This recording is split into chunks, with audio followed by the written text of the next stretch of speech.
Okay, let's try this one more time. And remember, let's try to use our indoor voice. This is my indoor voice! You're the one who gave him the okay to pilot an episode. You got no one else to blame but yourself, mon capitan. If you want to go back to censoring Obari's anime, then by all means keep talking. That would be like whizzing on the statue of David. Then zip it.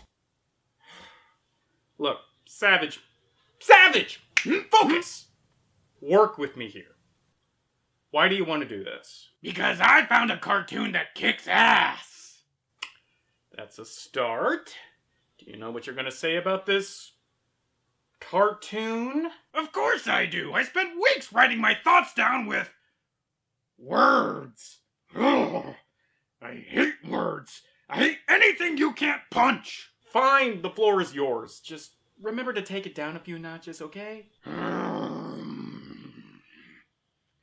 All right.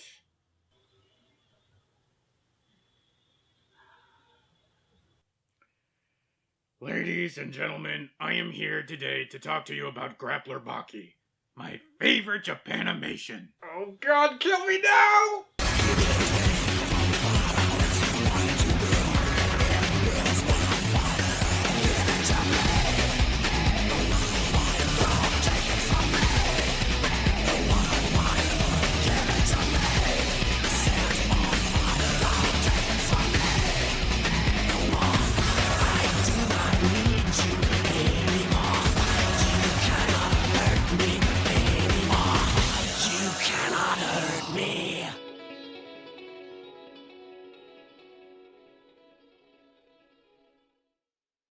It's been a while, chumps, but I'm back in the now black chair for round 2.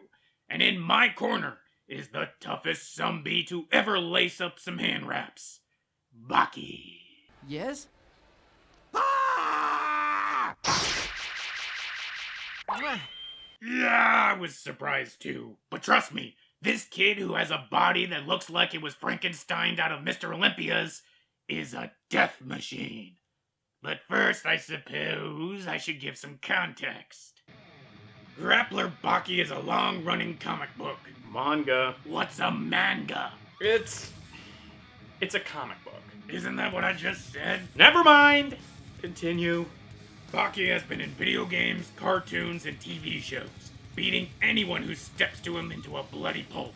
The man is even on Netflix, and even got a second season announced just earlier this month. And if you ask me, there are none more worthy of the honor.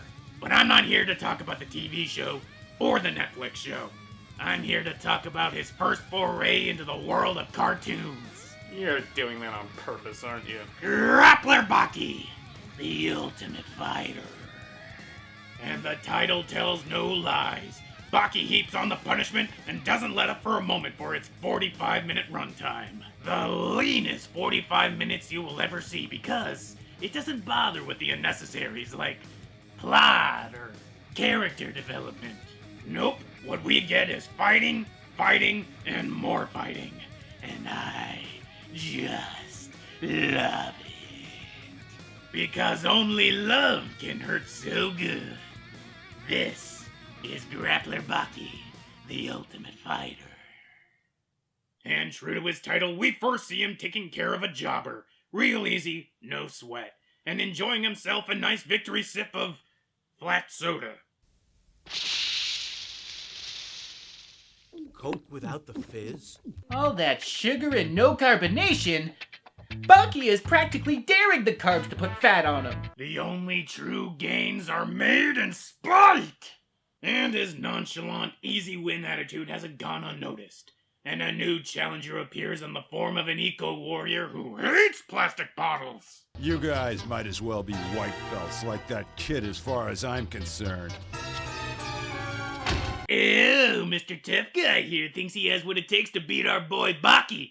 But if he was half as tough as he thinks he is, he would have walked through the archway of that door like Kenshiro through a skyscraper. And so, after a karate master demonstrates how to really test your might by reducing an entire concrete pipe into a pile of rubble, you know, a quick warm-up, we get an appetizer in the form of Baki versus this too big for his boots chump. And for those of you who are visually impaired, don't worry, because the entire fight is commentated upon by an announcer who is excruciatingly detailed. Hanma steps up to the mat and faces his opponent, Suedo. Suedo looks down Hanma. Well, either that or he's just reading the script's screen direction. And you know about screen direction how? Same as you, Wikipedia. I can read. If I have to. The fight is quick and dirty, but the chump scores some points by girding himself and popping his shoulder back into place. But loses them again as he breaks his own hand punching Baki in the face and getting walloped back into the Stone Age. What did I tell ya? Death Machine. But it looks like the chump was just another notch on Baki's belt, as he has loftier heights he wants to reach. Ironically, to reach those heights, he must go underground. That's right. Time for some illegal underground brawling!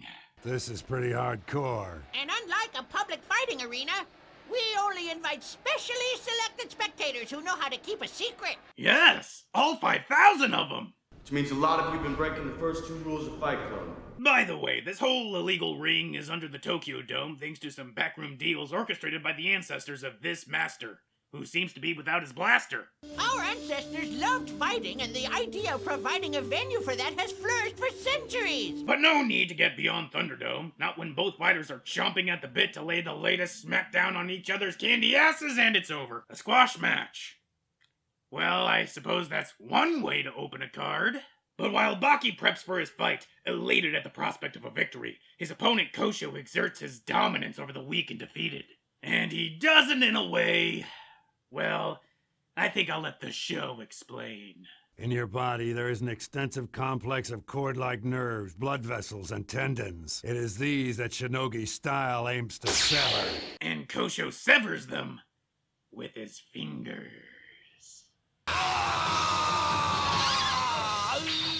How's that? Can you feel it? I just pulled out your optical nerves. Look at the visceral brutality, the imposing physical strength, clutching to such delicate strands of life. A brute brought down to his knees, incapacitated and helpless like a newborn babe, swaddled in the arms of a beastly, ravenous demon. Yes! We get it! No! Feel his pain! Feel his utter despair and suffering as he grips his frail nerves, exposing them to the harshness of the outside. Feel his grief and agony. Feel!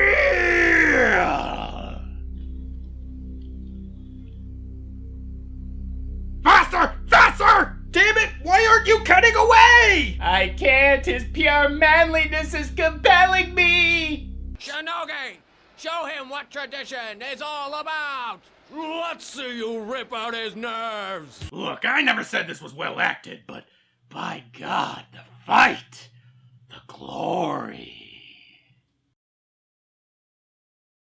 From here on out, the two go head-to-head in a back-and-forth contest. Neither man really gaining the upper hand for long before the other finds a means to get back into the fight. The pace is unrelenting but frantic, constantly moving forward erratically. It's truly a spectacle to behold. The entire last half of the anime is just a fight scene? Not just any fight scene. It tells a story. At first, they're just testing each other out since they don't know each other.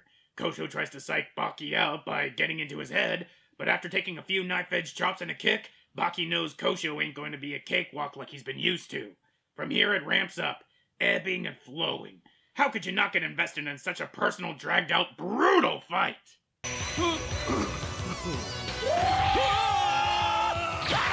Yeah! Kick his ass, Baki!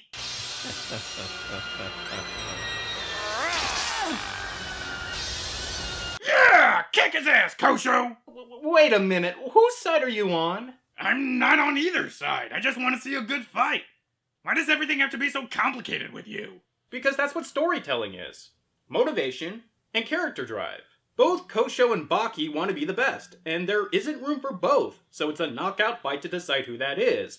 That's the nature of competition, and where the roots of storytelling lie when it comes to sports stories. Who is the best? And what does being the best actually mean? So that naturally extends to choosing a side. We follow Baki as loosely as the anime has up until now because we are meant to see his ascent to being the strongest and the best. The whole reason why he's even here to begin with is because he gets the best competition. This is the place where they decide who's the strongest in the world.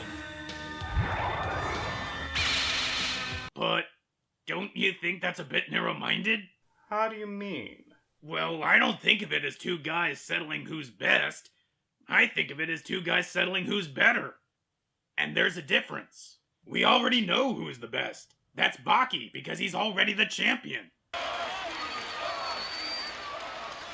Wow, this guy sure is popular. That's because he's the champion. And guess what?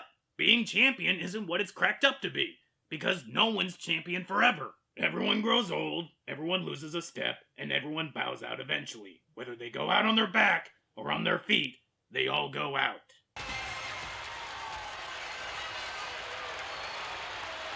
Not bad.